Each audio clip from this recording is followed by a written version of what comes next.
Welcome to Mo academy. Welcome to another day of learning React JS with us. Last time हमने पढ़ा था handling loading errors and retry with React Query के बारे में, और ये सेक्शन जो हमारा डेटा फैचिंग और एपीआईज का था ये हमने ख़त्म किया था। आज जो हम पढ़ने वाले हैं वो हम एक नया सेक्शन का स्टार्ट करेंगे जिसमें आप मॉडर्न रिएक्ट फीचर्स पढ़ोगे। जो मैंने आपको प्लेलिस्ट के स्टार्ट में, अगर आपको याद हो, तो मैंने बताया था कि हम इसके अंदर रिएक्ट 18 और 18 प्लस के फीचर्स को कवर करने वाले हैं, तो हम वही सेक्शन में करेंगे। आज का जो हमारा टॉपिक है वो है आप कंकरेंट रेंडरिंग क्या होती है और बैचिंग क्या होती है। जो दो बहुत की फीचर्स हैं हमारे पास रिएक्ट 18 के, वो हम आज पढ़ने वाले हैं। तो सबसे पहले कनकरेंट रेंडरिंग क्या होती है। देखो, कनकरेंट रेंडरिंग का मतलब ये होता है कि रिएक्ट बैकग्राउंड में कोई भी काम चलाएगा और उससे आपकी जो मेन यूआई होगी वो अफेक्ट नहीं होगी। इसमें होता ये है कि आपके पास ऐसा होता था रिएक्ट 18 से पहले कि अगर आपके पास कोई बड़ा कंपोनेंट रेंडर हो रहा है तो उसकी वजह से आपके पास जो आपका काम ऑलरेडी यूआई पे चल रहा होता था वो ब्लॉक हो जाता था, या वो जो है ना उसमें हैंग होना शुरू हो जाता था। फॉर एग्जाम्पल, अगर आपके पास कोई इनपुट फील्ड है, आप उस आपके उसमें जो है ना वो हैंग होना शुरू हो जाएगा या आपके बटन्स काम नहीं करेंगे ठीक से। तो ये होता था रिएक्ट 18 से पहले। लेकिन जब रिएक्ट 18 में कंकरेंट रेंडरिंग का फीचर इंट्रोड्यूस हुआ तो इसमें क्या होता है कि आप एक टास्क खत्म होने का रिएक्ट इंतजार नहीं करता, वो साथ ही में आपका दूसरा टास्क भी स्टार्ट कर देता है।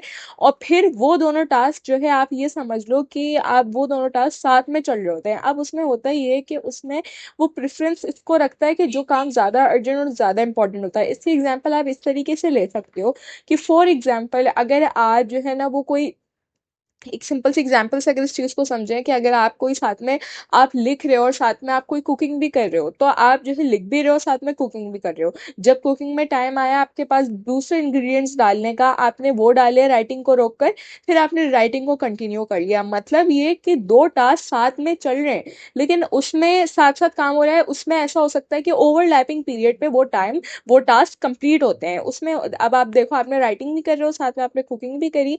जब कुकिंग में एक अर्जेंट काम आया कि आपने इंग्रेडिएंट्स उसी वक्त पर डालने हैं, तो वो आपने राइटिंग रोक के वो कर लिया, फिर आपने राइटिंग कंटिन्यू कर ली। इस तरीके से आपका कंकरेंट रेंडरिंग वर्क कर रहा होता है।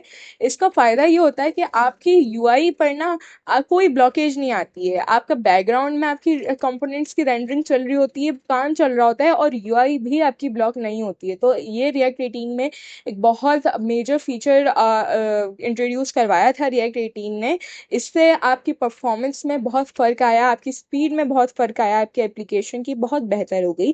अच्छा, इसी के अंदर आप देखते हो कि ऑटोमेटिक बैचिंग का हमारे पास एक फ़ीचर आया था। इससे होता ये था कि देखो, रिएक्ट 18 से पहले क्या होता है। अच्छा, सबसे पहले ये समझ लेते हैं कि बैचिंग होती क्या है।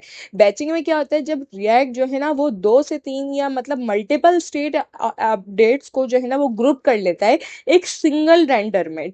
अब अगर इसको हम एक एग्जांपल से समझें तो आपके पास रिएक्ट 18 से पहले क्या होता था। पहले तो बैचिंग समझने की ज़रूरत है।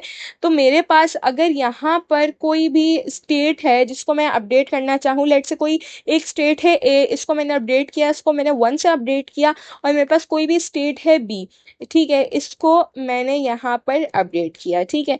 अब होगा ये कि जब उसने पहले रिएक्ट ने ये वाली स्टेट पढ़ी और उसने इसको रेंडर किया, ठीक है, फिर उसने ये वाली स्टेट पढ़ी, फिर उसने उसको रेंडर किया इस वाली स्टेट को। लेकिन बैचिंग में आपके पास क्या होता है कि वो देखेगा कि भाई ये जो है ना ये एक ही आपके पास इवेंट लूप में है, तो वो क्या करेगा, वो इसको लेकर दोनों को साथ में बैच करेगा, फिर एक बार रेंडर करेगा। इससे होगा क्या कि जब आपने इसको एक बार रेंडर कर लिया फिर आप इस पर आए तो ये दोबारा रेंडर हो रहा है, इससे आपकी परफॉर्मेंस ऑब्वियसली ख़राब होगी, डिस्टर्ब होगी। लेकिन अगर आपने बैचिंग कर ली, मतलब ये कि अगर ये एक ही आपके पास इवेंट लूप में है, तो आपने इन दोनों को या जितने भी आपके पास स्टेट अपडेट्स मौजूद हों उनको मिलाकर उनको बैच करके आपने उनको रेंडर कर लिया, ठीक है। तो ये बेसिकली बैचिंग होती है। अब रिएक्ट 18 से पहले ये होती तो थी, लेकिन सिर्फ किस में ये होती थी, सिर्फ इवेंट हैंडलर्स में। फॉर एग्जाम्पल अगर आपके पास ऑन क्लिक का इवेंट हैंडलर है तो इसमें आपके पास होगी सिर्फ और सिर्फ रिएक्ट इवेंट हैंडलर्स में ही बैचिंग करता था। अब उसका क्या, जैसे आपके पास अगर कोई प्रॉमिस कॉल्स हैं या आपके पास फॉर एग्जांपल एपीआई कॉल्स हैं, जितने भी आपके पास दूसरी चीज़ें हैं इवेंट हैंडलर्स के अलावा, उनमें बैचिंग नहीं होती थी। इसका मतलब ये है कि वो वाला काम होता था कि पहले ये रेंडर हुआ, फिर दोबारा से जब ये रेंडर होगा तो ये भी रेंडर होगा, तो इससे आपकी परफॉर्मेंस में फ़र्क आता था। अब रिएक्ट 18 में इवेंट हैंडलर्स के अलावा भी आप जितना भी काम करो, उसमें भी वो आपके पास बैचिंग के साथ काम करता है। जितने भी आपकी स्टेट अपडेट्स होती हैं वो उनको एक साथ बैच करके उसके बाद रेंडर करता है। तो ये दोनों फीचर्स आपके पास बहुत अच्छे फीचर्स थे रिएक्ट 18 में जो हमारे पास इंट्रोड्यूस हुए थे। इससे आपकी परफॉर्मेंस में बहुत फ़र्क आया, आपकी स्पीड में बहुत फ़र्क आया। और इसके लिए आपके पास एक और हम लोग चीज़ पढ़ेंगे, हम पढ़ेंगे एक हुक पढ़ेंगे यूज़ ट्रांजिशन का, जिसमें आपके पास कंकरेंट अपडेट्स को ये हैंडल कर रहा होता है। इसके बारे में भी हम पढ़ेंगे। बेसिकली ये पूरा सेक्शन ही आपके पास मॉडर्न रिएक्ट फीचर्स का है, मतलब जो रिएक्ट 18 और 18 के बाद जो इंट्रोड्यूस हुए हैं उनका है। आई होप आपको आज का लेक्चर समझ में आया होगा। कंकरेंट रेंडरिंग और बैचिंग का जो कॉन्सेप्ट है आपके पास, ये आपको समझ में आया होगा।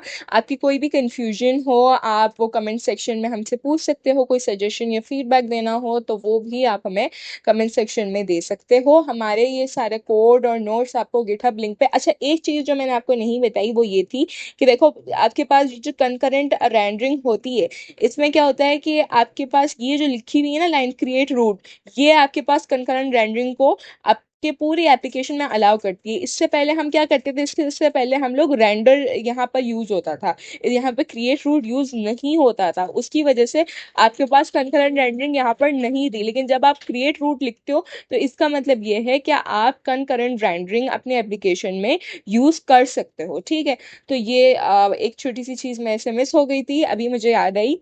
तो आपको ये कोड और नोट्स गिटहब की लिंक जो हमारे नीचे मौजूद है इसमें आपको मिल जाएगा। हम अपनी रिएक्ट जेएस प्लेलिस्ट के भी बहुत एंड पर हैं, इंशाल्लाह ये भी जल्दी ख़त्म होने वाली है। नेक्स्ट आने वाले लेक्चर्स को नेक्स्ट आने वाली वीडियोस में ही कंटिन्यू करेंगे। तब तक के लिए टेक केयर एंड अल्लाह हाफिज़।